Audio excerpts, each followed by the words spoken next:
नमस्कार मुमताज भाई, आज एक छोटा सा प्रेस कॉन्फ्रेंस के लिए आप बुलाए थे। बताइए क्या वजह है, अचानक आपको हम लोगों को बुलाना क्यों पड़ा?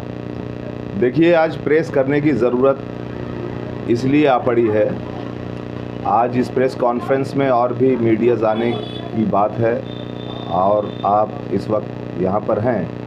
आपके माध्यम से, मीडिया के माध्यम से मैं अपनी बात को रखना चाहूँगा कि आपने कुछ दिन पहले और लोगों ने देखा है कि इल्लीगल अनऑथराइज्ड कंस्ट्रक्शन को लेकर मैंने फेसबुक लाइव में अपनी बातों को रखी और जिसमें साफ किया है कि आखिर वो क्या वजह है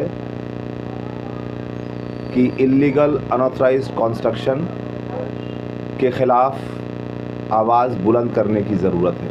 फिलहाल हकीम साहब ने ये बहुत पहले ही कहा है कि अनऑथराइज्ड कंस्ट्रक्शन जो हमारे कलकत्ता में हुआ है उसको अब रखने नहीं दिया जाएगा, उसका डेमोलिश किया जाएगा। एक नमूना हम लोगों ने देखा कि राजा बाजार में कलकत्ता कारपोरेशन ने अपना अनऑथराइज्ड बिल्डिंग के ऊपर हथौड़ा चलाया। तो आज ये प्रेस कॉन्फ्रेंस करके आप नई बात क्या बताना चाह रहे हैं? देखिए, गार्डन रीच में पूरा कलकत्ता शहर, मगरबी बंगाल और हिंदुस्तान ने इस बात को देखा है कि गार्डन रीच में जो अनऑथराइज्ड कंस्ट्रक्शन हो रहा था और उसके मलबे के गिर जाने के बाद वहाँ पर कई लोगों की मौतें होती हैं और ठीक उसके बाद mayor Calcutta municipal corporation Bobby Firhad Hakim एक प्रेस कॉन्फ्रेंस कर इस बात को कलकत्ता शहर के लोगों को बताते हैं कि और कलकत्ता में कोई भी अनऑथराइज्ड कंस्ट्रक्शन नहीं किया जाएगा। उसके बाद महीनों बीत गए, जबकि देखा जा रहा है ख्वाह वो राजा बाजार हो, पार्क सर्कस हो, मटिया बुरुज हो, गार्डन रीच हो, और मैं खिदिरपुर की बात कर रहा हूँ कि खिदिरपुर में जितने वार्ड्स हैं 75 number ward, 76 number ward, 77 number ward, 78 number ward, 79 number ward, ये 5 वार्ड, यानी कि 5 वार्ड खासकर जो खिदिरपुर में है और कलकत्ता म्यूनिसिपल कॉरपोरेशन के अधीन है। मुझे बड़ा अफसोस होता है कि 77 नंबर वार्ड जो भवानीपुर असेंबली कॉन्स्टिट्यूएंसी में पड़ता है और खुद ममता बनर्जी यहाँ की विधायिका हैं और यहाँ की मुख्यमंत्री हैं, और बाकी के दीगर 4 वार्ड जो है वो बॉबी हकीम के अधीन है जो कोलकाता पोर्ट असेंबली कॉन्स्टिट्यूएंसी में पड़ता है। और अफसोस इस बात का है कि बॉबी हकीम खुद कलकत्ता शहर के म्यूनिसिपल कॉरपोरेशन के मेयर हैं, जो इस बात का स्टेटमेंट देते हैं कलकत्ता म्यूनिसिपल कॉरपोरेशन में कि और कोई भी बेआईनी निर्माण नहीं होगा। बावजूद उसके खिदिरपुर के 5 वार्ड्स में धड़ल्ले से बेआईनी निर्माण किया जा रहा है, किए जा चुके हैं और कई बेआईनी निर्माण चल रहे हैं। लेकिन अफसोस इस बात की है कि बेआईनी निर्माण तो हो रहा है, लेकिन इसके बीच और एक ऑर्डर मेयर साहब का आता है कि जो अनऑथराइज्ड कंस्ट्रक्शन हुआ है उसे तोड़े जाएंगे। हम इस तोड़ने के खिलाफ हैं और इस बात को कहते हैं कि अगर आपको बेआईनी निर्माण तोड़ने ही थे या तोड़ने हैं तो फिर बनते क्यों हैं, ये हमारा सवाल है। और इसी आपके माध्यम से मैं मेयर साहब से ये सवाल करना चाहता हूँ, क्योंकि खिदिरपुर की सरजमी पर लोग जब अपने फ्लैट्स को बुक करते हैं, लाखों लाख रुपए देकर फ्लैट बुक करते हैं, तीसरे मंजिला पर, चौथे मंजिला पर, उसके बाद पता चलता है कि उनका बुक किया हुआ फ्लैट अनऑथराइज्ड है और उसे तोड़ दिया जाता है। वो लोग लाखों लाख रुपए देकर बेघर हो जाते हैं। इसलिए आज खिदिरपुर की सरजमी पर लोगों को इस बात का शंका है कि हम तीसरे चौथे मंजिला पर अगर अपना फ्लैट बुक करेंगे तो वो किस वक्त मेयर साहब का ऑर्डर आएगा और तोड़ दिया जाएगा, इस बात का शंका लोगों के अंदर में है।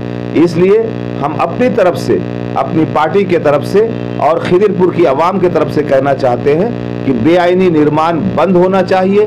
खास करके कुछ चुनिंदा ऐसे बेआईनी निर्माण है जिसका एड्रेस मेरे पास आया है, 121 कार्ल मार्क्स सरनी जो 76 नंबर वार्ड में है, 57/2K डायमंड हार्बर रोड जो 78 नंबर वार्ड में है, 27 नंबर इकबालपुर लेन जो 78 नंबर वार्ड में है और 28T इकबालपुर लेन जो 78 नंबर वार्ड में है। 78 नंबर वार्ड के जो नंबर बताए इनमें से 4 ऐसे जो है 78 नंबर वार्ड में, 3 78 नंबर वार्ड में है और एक 76 नंबर वार्ड में है। कौन से थाना के अंदर आ रहा है? इकबालपुर 121 कार्ल मार्क्स सरनी ये वार्डगंज थाना के अधीन है, और दीगर 3 यानी 57/2 के डायमंड हार्बर रोड, 27 इकबालपुर लेन और 28T इकबालपुर लेन, ये तीनों इकबालपुर थाना के अधीन है। तो मैं ये पूछना चाहता हूँ, ये मेरा सवाल है कि जिस वक्त ये 3 बेआईनी निर्माण हो रहे थे, यकीनन इकबालपुर थाना और वार्डगंज थाना के अफसर इंचार्ज को इसका इल्म था। यहाँ के जो काउंसिलर है, 76 नंबर वार्ड के काउंसिलर षष्ठी दास और 78 नंबर वार्ड के काउंसिलर सोमा दास, इन्हें इस बात का इल्म था कि बेआईनी निर्माण हो रहा है। 78 नंबर वार्ड के तृणमूल कांग्रेस के काउंसिलर, जो इसके पहले 78 नंबर वार्ड के खुद काउंसिलर थे, निजामुद्दीन शम्स, उनको भी इल्म था।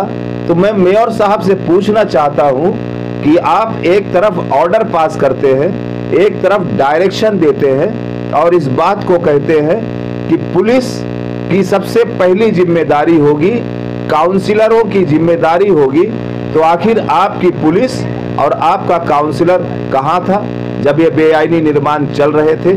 अभी भी बेआईनी निर्माण धड़ल्ले से चल रहा है। आपके काउंसिलर, ख्वाह वो 77 नंबर वार्ड की शमीमा रेहान खान हो, 78 नंबर वार्ड में सोमा दास हो, 76 नंबर वार्ड में षष्ठी दास हो, 75 नंबर वार्ड में निजामुद्दीन शम्स हो और 79 नंबर वार्ड में आपके तृणमूल कांग्रेस के जो नेता हैं वो हो। ये तमाम वार्डों में बेआईनी निर्माण धड़ल्ले से चल रहा है और बॉबी हकीम अपने ऑफिस में बैठकर स्टेटमेंट दिए जा रहे हैं। दरअसल बात यह है कि सबसे बड़े कहा जाता है कि चोर चोर मौसेरे भाई, तो ये काउंसिलर और मेयर और पुलिस और एग्जीक्यूटिव इंजीनियर जो बौरों के हैं, ये सारे चोर हैं और चोर चोर मौसेरे भाई हैं। आज ये लोग खुद मिलकर पैसे लेने के लिए बेआईनी निर्माण को कराते हैं और गरीबों को मारने के लिए कुछ दिनों के बाद उसे तोड़ने का ऑर्डर देते हैं। इसलिए कांग्रेस पार्टी इसकी मुखालफत करती है और हम कहते हैं कि अगर बेआईनी निर्माण हो रहा है तो उसका जिम्मेदार कौन है? सबसे पहला जिम्मेदार, अगर भवानीपुर के इलाका यानी वार्ड नंबर 77 में अगर बेआईनी निर्माण चल रहा है तो खुद ममता बनर्जी जो बंगाल की सीएम है उसकी पहली जिम्मेदार है, और उसके बाद मेयर फिराद बॉबी हकीम उसके जिम्मेदार हैं, काउंसिलर उसके जिम्मेदार हैं, पुलिस के अहलकार उसके जिम्मेदार हैं। आज एफआईआर करने की बात आती है। बड़े अफसोस की बात है कि बड़ी आसानी से एग्जीक्यूटिव इंजीनियर और director general building Calcutta municipal corporation 401A का धारा लगाकर लैंडलॉर्ड्स पर एफआईआर करते हैं। मैं कहना चाहता हूं कि अगर लैंडलॉर्ड बेआईनी निर्माण का जिम्मेदार है तो उससे भी पहले काउंसिलर जिम्मेदार है, पुलिस जिम्मेदार है, एडमिनिस्ट्रेशन जिम्मेदार है, कलकत्ता म्युनिसिपल कॉरपोरेशन का मेयर बॉबी फिराद हकीम जिम्मेदार है। इसलिए मैं इस बात का डिमांड करता हूं कि बॉबी फिराद हकीम अगर मेरी बात को सुन रहे हो तो सबसे पहले वो ऑर्डर दे कि काउंसिलर, उस वार्ड के काउंसिलर पर एफआईआर होना चाहिए जहां बेआईनी निर्माण चल रहा है, उस इलाका के पुलिस के अफसर इंचार्ज पर एफआईआर होना चाहिए जिसके ज्यूरिसडिक्शन पर बेआईनी निर्माण चल रहा है, उस बौरों के एग्जीक्यूटिव इंजीनियर और असिस्टेंट इंजीनियर के साथ साथ बौरों के चेयरमैन पर एफआईआर होना चाहिए। इसलिए ये अंधेर नगरी चौपट राजा वाला मामला सामने आ रहा है। लोगों को यहाँ पर बेवकूफ बनाने की कोशिशें की जा रही हैं, हम इसकी मुखालफत करते हैं। तो आगे का क्या स्टेप रहेगा? आज का प्रेस कॉन्फ्रेंस के अलावा और भी कुछ आपको करने का इरादा है? क्या करेंगे? देखिए, बड़े पैमाने पर हमने इस बात को तय कर लिया है कि हम गरीबों के दर्द को देख रहे हैं और जिस तरह से गरीब अपने दर्द को सह रहा है उनके लाखों लाख रुपए लूटे जा रहे हैं प्रोमोटरों के जरिया, प्रोमोटरों का पैसा पुलिस के जरिया, पुलिस और कॉरपोरेशन के जरिया, और एक थैला जो बॉबी हकीम के पास जाता है, जो काली घाट तक जाता है। कांग्रेस पार्टी इस बात की मुखालफत कर रही है। इसलिए आने वाले दिनों में कांग्रेस पार्टी पूरी ताकत के साथ रास्ते पर उतरेगी। हम आज चेतावनी देने के लिए मीडिया के माध्यम से बॉबी हकीम को बताना चाहते हैं कि आपका शोषा खिदिरपुर के लोग बर्दाश्त नहीं करेंगे। आने वाले दिनों में बेआईनी निर्माण के खिलाफ पूरी ताकत के साथ कांग्रेस पार्टी रास्ते पर उतरेगी, क्योंकि गरीबों का दर्द कांग्रेस का दर्द है, गरीबों की परेशानी कांग्रेस की परेशानी है। आपने जिस तरह से गरीबों का मजाक उड़ाया है, उनके पैसे को लूटा है, हम उसकी मुखालफत करते हैं और सख्त मजम्मत करते हैं। अच्छा, जो लोग ऑलरेडी पैसा दे चुके हैं या बुक कर चुके हैं, उनका पैसा कैसे वापस होगा? और ये तो फिराद हकीम साहब ने खुद कहा है कि आप कहीं फ्लैट लेते हैं या लेने जा रहे हैं तो पहले वो खुद चेक कर ले कि वो जो बिल्डिंग कंस्ट्रक्शन है वो लीगल है या नहीं।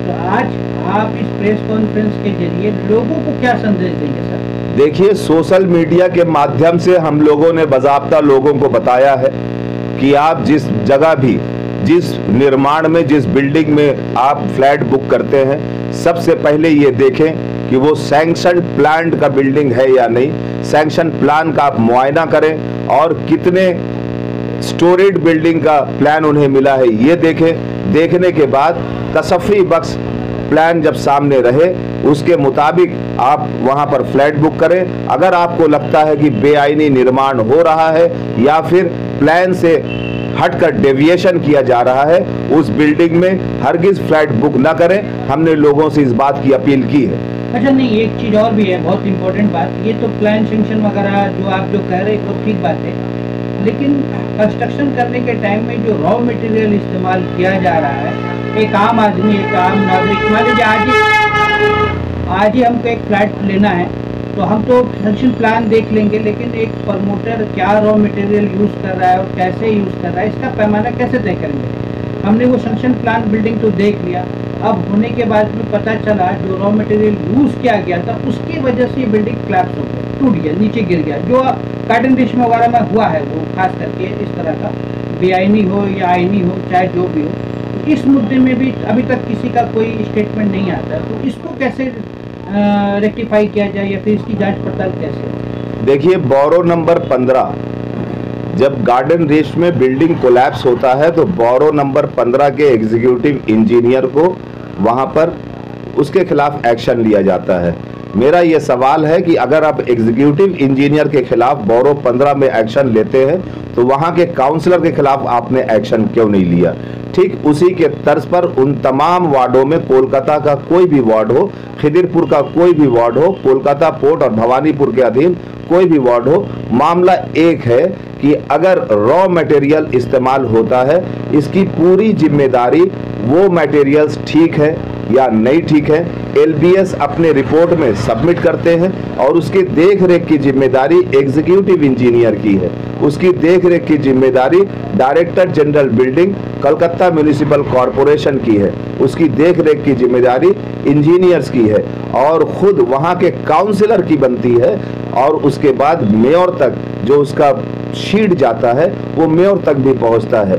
तो हम समझते हैं कि इसमें सब मिलाकर सब जिम्मेदार हैं, नीचे से लेकर ऊपर तक, प्रोमोटर से लेकर मेयर तक पैसा के एवज लोगों को यहाँ पर बेचने की कोशिश कर रहे हैं, लोगों को परेशान करने की कोशिश कर रहे हैं। और इसकी वजह है कि आज बेआईनी निर्माण हो या फिर आईनी निर्माण के नाम पर आज बिल्डिंग कोलैप्स हो रहा है। ठीक है सर, धन्यवाद। काफ़ी लंबा वक्त हुआ आपके साथ इस प्रेस कॉन्फ्रेंस में। हम उम्मीद करते हैं कि ये बात जनता तक पहुँचेगी और वो भी थोड़ा सतर्क रहेंगे किसी भी तरह का अपना आशियाना बनाने के लिए, क्योंकि एक आशियाना बनाने में एक इंसान को पूरा ज़िंदगी निकल जाता है और उसको ढहने में चंद सेकंड में वो सारा ढह जाता है। धन्यवाद सर। Thank you.